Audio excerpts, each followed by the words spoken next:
Welcome back. You're watching Sweat. I'm Aisha and we're looking at martial arts as the alternative way of burning a sweat and staying in shape. Now for the last few weeks, we've been looking at Krav Maga, an Israeli system of close combat and self-defense, which is fairly new, it's very practical, it's hands-on, but it does miss the art form in martial arts. Now Shaolin is one martial art you cannot accuse of not being an ancient science. You can trace its origins back to the 6th century, and it's said that all other martial arts were born under a Shaolin sky. It's also said that it takes more than one lifetime to be able to train as a Shaolin warrior monk.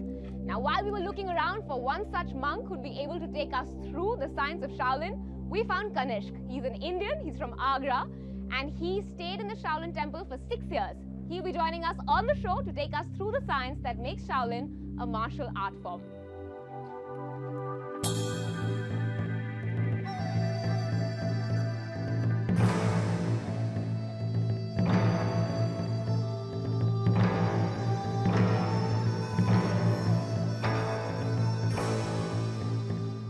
As you can see, I'm out in the sun in the middle of these ruins because you cannot practice Shaolin indoors. You have to be outside and it's an experience. You experience Shaolin. So here I am to experience it.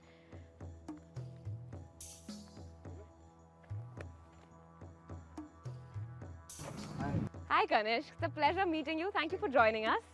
Now my first question to you, when I was told that I'm going to be meeting a Shaolin warrior, I imagined a 55-year-old monk with flowing orange robes, a thick Chinese accent and a bald head. You're nothing like that.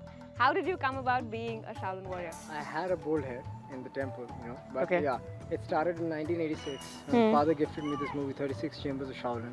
Saw that movie, told my dad that I want to be a Shaolin warrior. How old were you? 8 years old, and 2000 I left for Shaolin.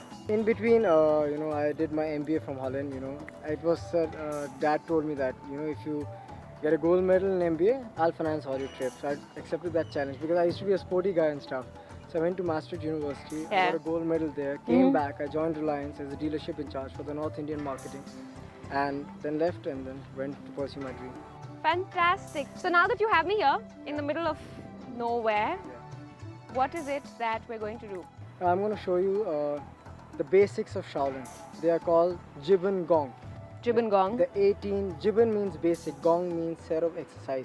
These are single fighting movements of Shaolin, which is also related with your health, fitness. You get really toned up because it has a lot to do with your hips and your shoulders and your legs. Okay. It's also good for your fitness also. Okay. So I'll show you a few of them. All right. Start with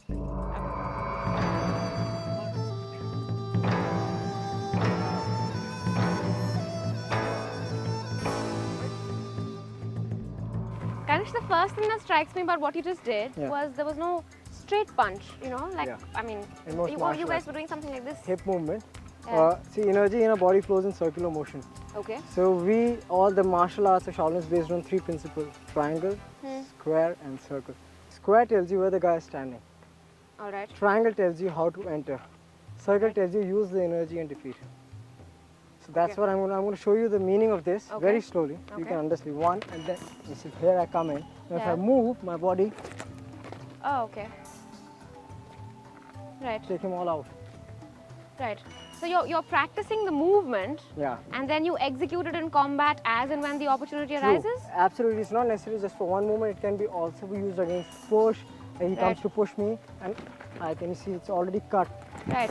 Sweep the guy same time. Right. So it can be used anytime in any situation. One single movement has multiple applications in Shaolin. Okay. So we do shadow boxing. We imagine a guy being there and we do the training. And then we call the guy and then he starts throwing random punches at us, and we do the same kind of things, Try and use this combat for kicks, for punches and stuff. So one movement can be applied in different ways. So you said Jib and Gong, right? And you said there are 18. This is just one of them. Okay. Now I'll show you the punch which you were asking me. It's called the 7-punch drill of Shaolin. All right. So I'll show you that. All right. Okay. Come on. Prepare. Mabu. E. R. San. Sa. Ru. Liu. Chi. Prepare. That's self-explanatory. It had 7 different punches that I saw you do. 7 different punches, and it has this movement also, which I just did before. Right. So this is one of the 7 punch drill. Because this is the basics, once you clear the static punches and stuff, then you can use them in different permutations and combination to create a drill. Can you explain that? What good is the drill? Means when the guy punches me on the face, same time Oh, I hit see. his throat. I'll do it slowly. Right. He punches me, I go out of the line. You can get the throat. You know, sometimes you can, because I was punching low, so when he punches me, I go out of the line, Right. punch here, then knock the guy, and then control his shoulder completely. Okay. You can apply different kind of lock system from here. You see, Okay. finger lock. Yeah. His body can't move at all. It's very Wow, that's small with lock. one finger. You're holding on to Yeah. one finger and Full controlling the control guy. of the guy. So, And you're going to show us another move, right? yeah, I'm going to show you another move. It's Okay. called 4-direction basics or 4-direction fighting, CB Chuan. CB Chuan. Yeah. Okay.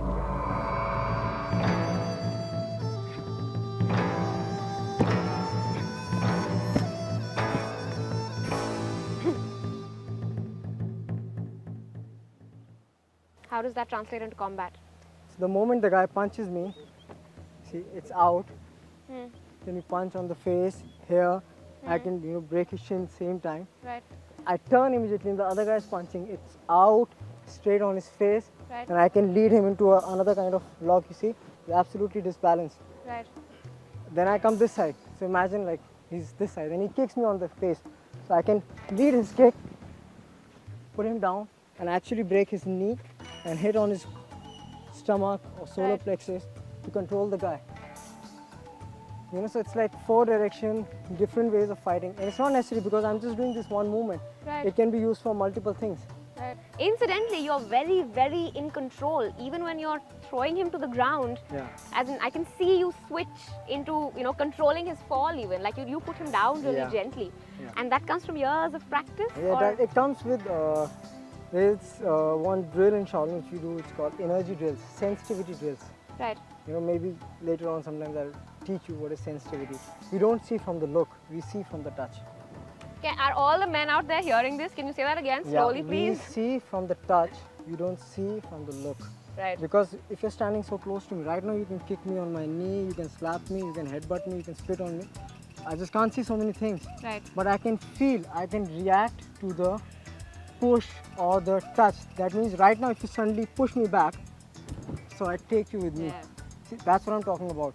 I don't restrain. Right. I go with the force. So when you touch me, I know where you're taking me, and that makes it more easier for me. Okay. Use the energy of the guy to defeat him. Okay, so we've seen 3 now Yeah, of the Jib and Gong. yeah. And you're going to show us one more? Yeah, I'm going to show you one Okay. more. Spring legs of Shaolin. Spring legs. Yeah. I'm assuming that has relevance. Most important drill in Shaolin. Okay. To build your legs. Okay. Very good for your legs. For the hamstring, it is Right. immensely very good exercise. The important thing is to keep your toe absolutely upright in this position, not Right. loose. This has to be like this. Then you stretch your calf and your hamstring. Flex.